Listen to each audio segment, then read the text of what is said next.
Ya. Aman Bu, aman. Siap Bu? Ya. Baik. Bismillahirrahmanirrahim. Assalamualaikum warahmatullahi wabarakatuh. Alhamdulillah, hamdalilladzi arsala rasulahu bil huda wa dinil haqq yusirru ala dini kulli wa kafa billahi syahida. Asyhadu an la ilaha illallah wa asyhadu anna Muhammadan abduhu wa rasuluh alladzi la nabiyya ba'dah. Allahumma shalli wa sallim wa barik ala Muhammad wa ala alihi wa sahbihi wa man tabi'ahum bi ihsan ila yaumil amma ba'du. Puji serta syukur kita panjatkan hadirat Allah Ta'ala.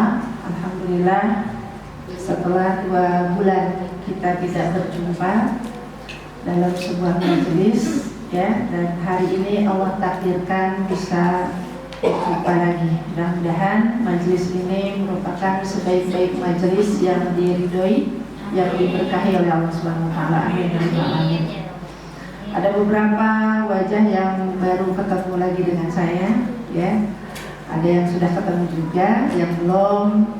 Saya haturkan taqabbalallahu minna wa minkum atas apa yang sudah kita lakukan di bulan Ramadan yang lalu, dan kemudian diikuti dengan ibadah-ibadah kita di bulan Syawal, karena sejatinya kita adalah orang-orang yang senantiasa mengharapkan ridho dari Rabb, menjadi orang-orang yang Rabbani, bukan menjadi orang-orang yang Ramadhani, ya. Karena Allah yang kita sembah di bulan Ramadan pun juga adalah Allah yang kita sembah di bulan Syawal. Demikian juga ketika kita sekarang hadir di bulan Dzulqa'dah, maka Tuhan yang kita sembah pun adalah sama. Siapa? Allah Subhanahu wa ta'ala. Allah Ar-Rahman Ar-Rahim, yang Maha menciptakan kita dan sekaligus juga yang menjamin rezeki kita semua. Alhamdulillah atas karunia-Nya kita diberikan kesehatan, bisa hadir ya Bu di sini. Kemudian diberikan waktu luang, alhamdulillah kita menggunakan waktu yang Allah berikan kepada kita, dimanfaatkan untuk menghadiri majelis ilmu. Jauh di sana mungkin saudara-saudara kita ada yang diberikan kesehatan, ada yang diberikan waktu luang, tapi digunakan untuk hal-hal yang tidak diridhai oleh Allah. Sekali lagi kesyukuran kita kepada Allah Subhanahu wa taala atas kesempatan bisa menuntut ilmu kembali, kita bisa berkumpul kembali di sini merajut ukhuwah, karena ini juga musholanya al-ukhuwah, ya, Masya Allah, sehingga bisa menjadi daya tarik untuk kita untuk bisa hadir setiap bulan insya Allah untuk mengkaji ilmu fikih. Dan kita berharap apa yang telah kita ketahui bersama dari ilmu tentang agama kita mampu untuk mengamalkannya dalam keseharian. Amin. Baik ibu-ibu, kita akan melanjutkan bahasan kita. Kemarin selesai ya, fikih thaharah. Sebelum Ramadan kita akan beranjak kepada fikih sholat. Harusnya ada ujian tuh, tapi mahasiswa ya. Beralih ke tema berikutnya atau ke bab berikutnya itu ada tes, ya. Kalau saya dengan mahasiswa, ya, tapi di sini nggak usah khawatir, ya. Ibu jadi deg-degan ya, takut dites duduk. Insya Allah saya berbaik sangka ibu-ibu sudah hafal, ya, sudah selesai dari sisi ilmu dan dari sisi pengamalan juga insya Allah sudah sempurna wudu-wudu kita. Amin, ya. Demikian juga dengan mandi, ya, kemudian tata cara tayamum dan hal-hal yang melingkupinya terkait dengan taharah, insya Allah sudah saya anggap hatam, ya, dan saya menyerahkan segala sesuatunya kepada Allah Subhanahu wa taala. Dari apa yang sudah saya sampaikan di waktu-waktu kemarin, jika ada kesalahan saya mohon ampun kepada Allah Subhanahu wa taala, dan jika memang itu adalah sebuah kebenaran, semoga menjadi amal jariah saya insyaallah. Amin, ya. Dan tentunya kita semua juga yang mengamalkannya. Amin. Baik, terkait dengan fikih sholat di mukadimah, ya, kita sudah mampu bersama bahwa sholat ini adalah ibadah yang telah disyariatkan sejak lama. Bahkan bukan hanya kepada Nabi Muhammad SAW, melainkan kepada seluruh para nabi dan rasul. Ya, pernah nggak ibu dulu mungkin berpikir, kenapa kok hanya umat Islam yang sholat? Kenapa ya kok kita sholatnya, ibadahnya kok keseringan sampai 5 kali dalam sehari? Umat lain kok enak ya seminggu sekali misalnya ya. Atau nggak usah keluar rumah mereka, ya, cukup di rumahnya hanya dengan misalkan membakar sesuatu, ya. Nah, mungkin pertanyaan-pertanyaan itu hadir pada diri kita, atau mungkin juga ibu pernah ditanya oleh putranya, oleh cucunya gitu ya, kenapa harus sholat, ya, kenapa juga harus berpuasa, kenapa harus baca Quran. Sebagaimana dalam lagu Bimbo, pernah dengar, pernah tahu? Ada anak bertanya pada bapaknya, buat apa berlapar-lapar, dan seterusnya ya. Puasa ditanyakan, kenapa harus berlapar-lapar puasa? Kenapa harus tarawih? Kenapa juga harus baca Quran? Gitu ya. Nah, Masya Allah, ya, wabil khusus itu adalah tentang sholat. Ternyata memang ini sudah disyariatkan oleh Allah Subhanahu wa taala sejak zaman Nabi Adam alaihissalam, ya, yang kemudian mulai turun wahyu di masa kenabian Muhammad SAW, ya, dan berikutnya disempurnakan ketika peristiwa Isra dan Mi'raj, ya. Rasulullah SAW menerima wahyu perintah langsung untuk sholat, ya, di Sidratul Muntaha langsung dari Allah Subhanahu wa taala tanpa melalui perantara malaikat Jibril. Jadi satu-satunya perintah dari Allah yang langsung, ya, sehingga Rasulullah langsung berhadapan dengan Allah Subhanahu wa taala, langsung mendengar perintah tersebut, itu adalah perintah sholat, ya. Kalau misalnya ada yang bertanya, emang iya para nabi dan rasul dulu sholat, ya, gimana sholatnya, ya.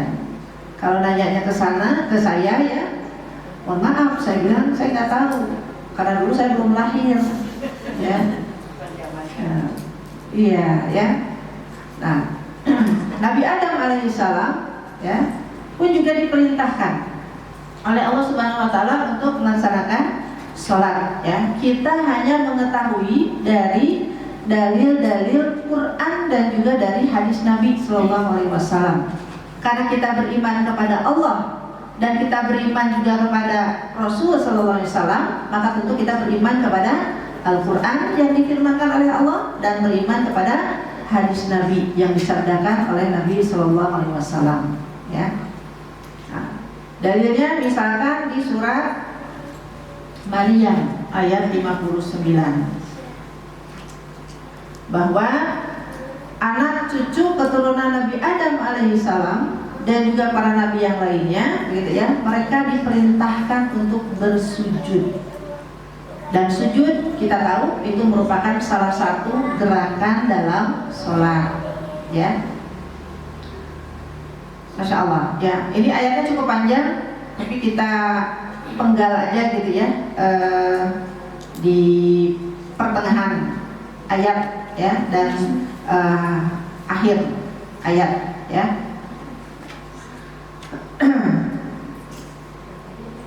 Nah, kita lihat dari ayatnya.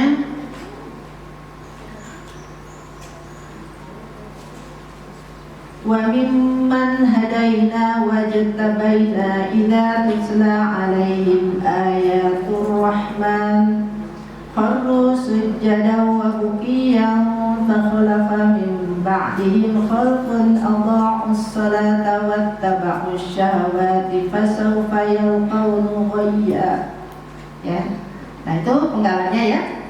Apabila dibacakan ayat-ayat Allah yang Maha Pemurah kepada mereka, maka mereka menyungkur dengan bersujud dan menangis.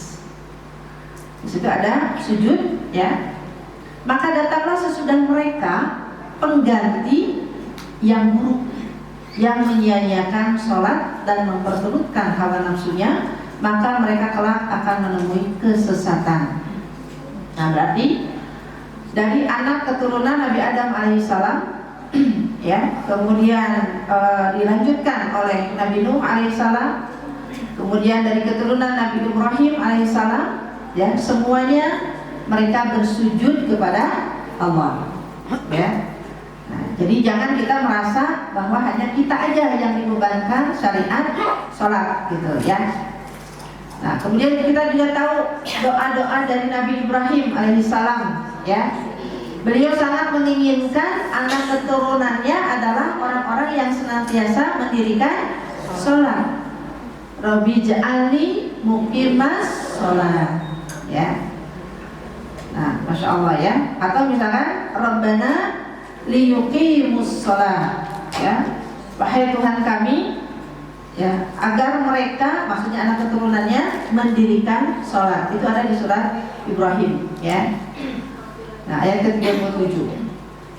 Nabi Musa alaihissalam pun juga demikian. Di surat Toha ayat 14, ya, ketika Allah memfirmankan, Innani anallaha la ilaha illa ana fa'budni wa aqimis sholata lidzikri, ya. Sungguh ketahuilah bahwa aku adalah Tuhanmu, tidak ada Tuhan selain aku, maka sembahlah aku. Fa'budni di situ ya. Berikutnya wa aqimis sholata lidzikri. Dan dirikanlah sholat untuk menyembahku, untuk mengingatku, maaf, ya. Itu perintah Allah kepada Nabi Musa alaihissalam. Ya, surat Toha ayat 14 gitu ya. Nabi Zakaria, ya, di surat Ali Imran 39, ya, beliau juga sholat. Fanadatul malaikatu wa huwa qa'imun yusalli fil mihrab, ya. Kemudian malaikat Jibril memanggil Nabi Zakaria sedangkan ia sedang berdiri melakukan sholat di mihrabnya, ya. Nah, demikian juga dengan putranya Yahya alaihissalam. Berikutnya dilanjutkan dengan Nabi Isa alaihissalam, ya. Jadi semua nabi dan rasul mendapatkan perintah sholat, gitu ya. Nah, sehingga dengan demikian kita lega ya, gitu ya. Bukan hanya kita kok, gitu ya, yang sholat. Dulu pun juga umat-umat terdahulu diperintah sholat. Nah, lantas sekarang umat yang lain adakah yang sholat? Seharusnya